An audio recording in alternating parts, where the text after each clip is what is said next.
Ever go into a Best Buy, a Target, a Walmart, or just any place with lots of TVs playing lots of corporate advertising, corporate news, and propaganda clips? Ever think to yourself, wouldn't it be kind of neat if just one of those screens could, instead of spewing out meaningless or even harmful nonsense, could put out some positive political messaging that isn't strictly there to serve the interests of the billionaire class or fascist demagogues? Perhaps this could be an opportunity for some technological praxis. Today we'll be creating a looping video player with the Raspberry Pi Zero $5 single board computer. Before we begin, I'd just like to clarify what I said in the intro. I would never, not ever, no, ever, never suggest you go into a store, look for a TV that is being fed video from an accessible HDMI port, and swapping in a device into that occupied and active HDMI port so that video you choose plays rather than what the store was feeding into the TV. What I mean for you to do is to do a great big capitalism and buy one of those TVs playing lots of corporate advertising, corporate news, and propaganda clips. So you can make it play whatever you want in your living room. Yeah, your living room, which you can think of as your own personal showroom. That other thing that's bad, don't do that. Do a capitalism. I'm very serious. Now that we've got that all cleared up, let's get into the details. The Raspberry Pi Zero has a mini HDMI port. Not micro, but mini. So you will need a mini to full-sized HDMI cable or adapter. Here is the HDMI cable I chose to use. It is very short and therefore very pocket-friendly, which is useful for quickly and inconspicuously deploying it on your own TV, of course. It was a little bit pricey at about $13. There are other cheaper options, but in general that means more bulk, less inconspicuousness, less pocket friendliness, so keep that in mind. And don't be afraid to search around to find a mini HDMI cable solution that fits you best in this little bit of technological praxis. Another thing you'll need is a micro USB charging cable, preferably one that is pretty short to make it as pocket-friendly and unlikely to tangle as possible. Many TVs will have a USB port near their HDMI ports that you can use for powering the Pi. As was done with our previous project, I've linked both below in the video description and via the QR code on screen now, an image or copy of the operating system pre-configured to play the videos.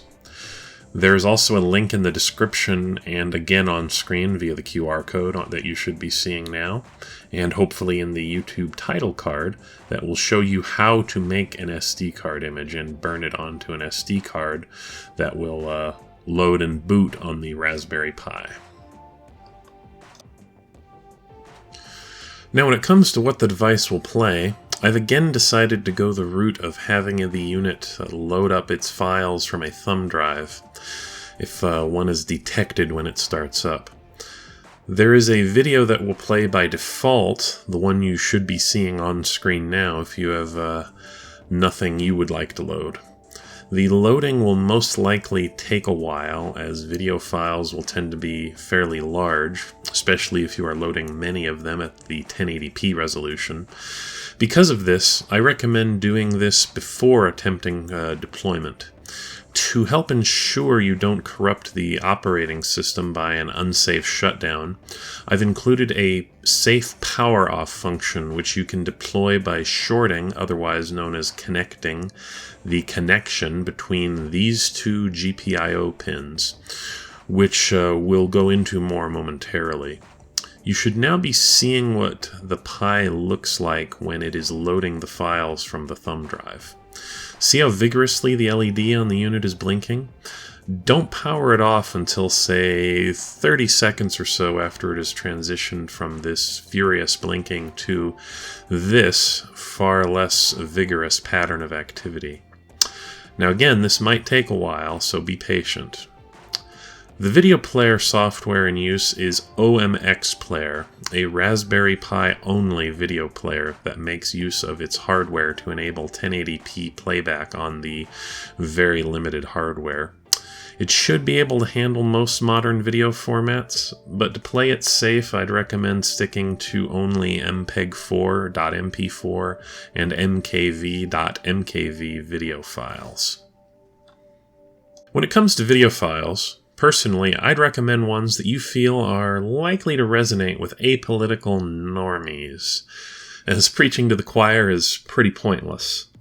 If you find a leftist creator on YouTube you suspect may resonate with apolitical normies, find a YouTube downloading tool and try to edit in a QR code that will enable people who, in public I mean in your living room, to see where the video came from and draw them into that creator's content and hopefully into the left.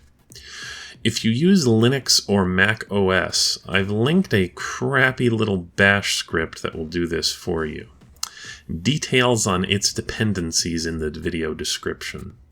If you're a Windows user... Stop it. Get some help. Just joking. You may want to look into this tool, which for those not used to the command line, will hopefully look more friendly. Investigating free video editors may also be worth your time. In the future, I will make an attempt to make life easier for Windows users, so stay tuned to this channel. Now, back to the final details on deploying this project.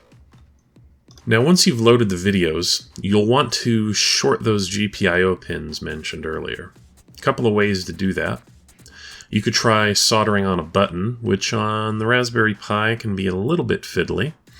You could solder on two small pieces of wire and push together their exposed tips with your fingers.